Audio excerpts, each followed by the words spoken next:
Good morning. This is Robson at CEO Technician on Twitter. As you can see, at Goldfinger on CEO.ca, at Goldfinger Capital on YouTube. And you know that because you're watching this video on YouTube. As always, please like and subscribe.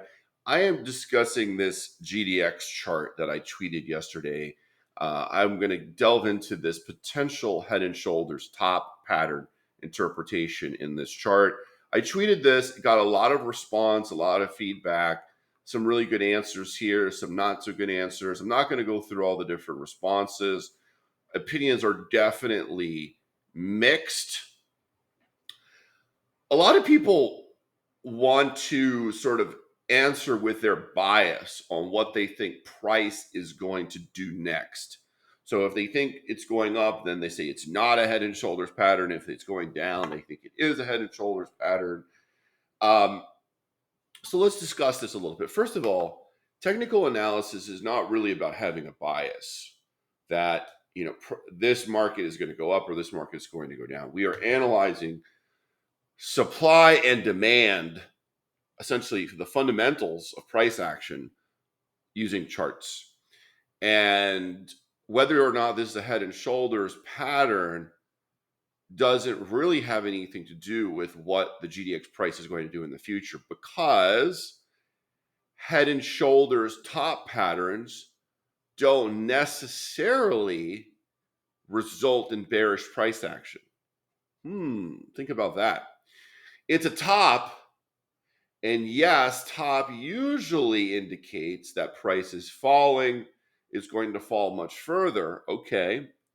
But there's also failed breakdowns in head and shoulders top patterns that can result in very big up moves. Okay. In fact, one of the most interesting technical patterns is when a head and shoulders top actually forms, the neckline is broken, people start selling, everybody starts panicking, everybody starts to tweet the chart, head and shoulders top.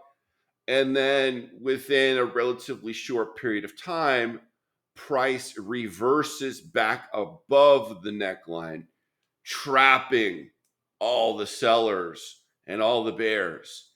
And we get a bear trap in a reversal pattern in a rally. So, just because this could be a head and shoulders top doesn't mean the GDX is going to $22, in the next month.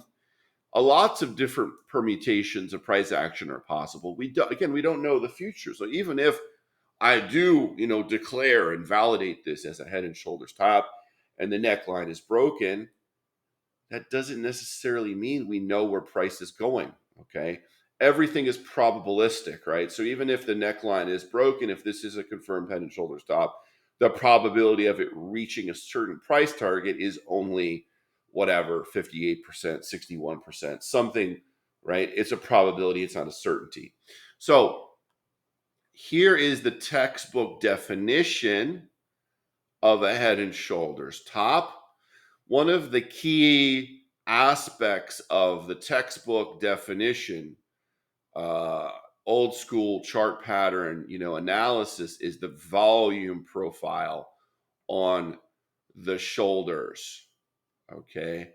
And then confirmation, and this is a key subtlety that many people don't usually talk about, a close below the neckline by about 3% under the stock's price. So if the stock is $28, we're looking for it to close under $27.20. If the neckline is $28, we're looking for it to close under $27.20 to confirm. So you need a daily close. So it's not just a move down, it's a daily close that's equivalent under the neckline, that's equivalent to 3% of the stock's share price to confirm. This is the textbook definition. So I look at this pattern, and the shoulders are pretty good. They're actually pretty decent shoulders. The one thing that gives me pause, obviously, is that this rally was very short-lived. And And the left shoulder doesn't have that ultra high volume that a strong rally on which trading volume becomes very heavy. So there wasn't really heavy trading volume here. The volume, if there was heavy volume, it was on these down days as we're coming off the left shoulder. The right shoulder has this one big volume spike day here. So you could say, well, that is a high volume, but that's one day. So the volume profile is definitely not according to the textbook here in this pattern. The other issue is the neckline. So I don't love slanted necklines. They can be valid. Okay. So if somebody told you, well, if it's a diagonal trend line, then that's not a neckline for a head and shoulders pattern. That can't be a valid pattern. Well, that's not true. Although I will say I don't trust the slanted, necklines as much as I do the horizontal ones. Okay. This one, if this is the neckline, we're at it or just moving under it right now. So the pattern is about to trigger. It's on the verge of triggering if this is the right interpretation. But then I also look at how big this shoulder is and how small this shoulder is, and I say that doesn't really make sense. If we're going to use a head and shoulders interpretation, I think we have to go with the horizontal neckline with this support level from the end of June. So this is about 2875. We'll call it 2875. That's the support. That is what I would deem to be the neckline of this pattern if this is an actual head and shoulders pattern. The next thing I'm going to say, and by the way, Peter Brandt has some really good blog posts from many years ago, 10 years ago for Apple, a couple of blog posts on Bitcoin a couple of years ago. And this is really good. You notice like how simple his charts are. He doesn't make it complicated. He really doesn't make it complicated. These are very simple charts. He's more concerned with the, with the essence of the pattern. Okay. The shape of the price action. What is the chart telling us? He doesn't use a bunch of it. He doesn't use any indicators, just price and volume. So a lot of people had responses to this tweet about the RSI and stuff. No, come on.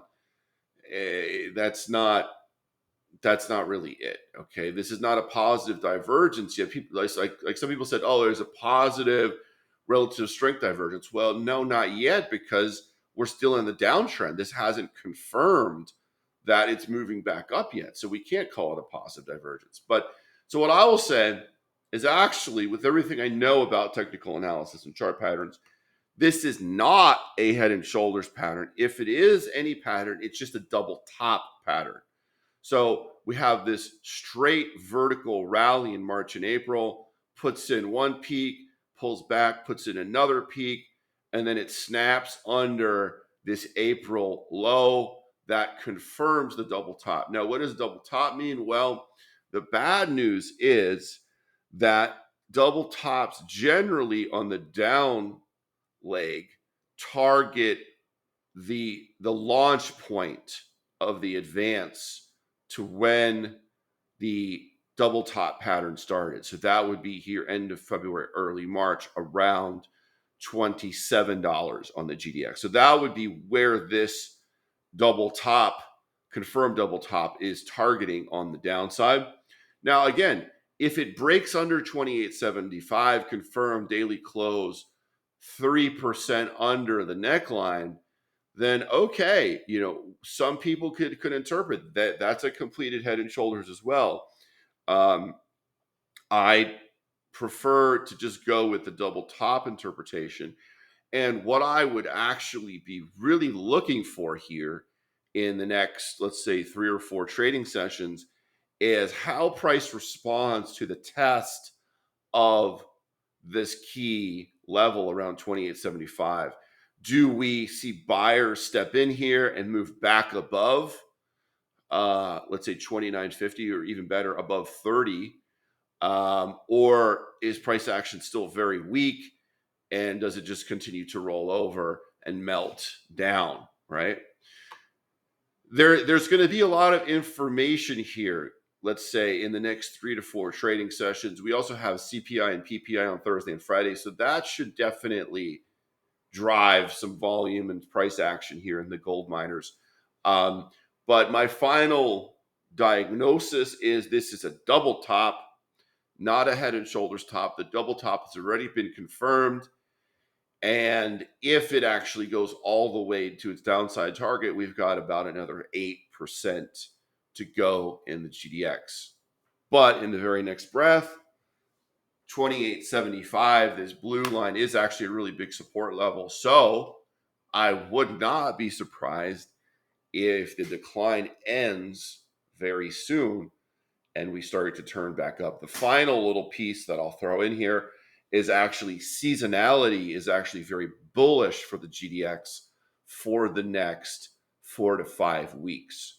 So it's going to be interesting. Remember, important thing to understand about seasonality is when seasonal patterns don't work. Like, so for example, if the GDX continues to trade poorly and grind lower during a period where it's supposed to have seasonal strength, that would be an extremely bearish indication, a bearish omen, so to speak.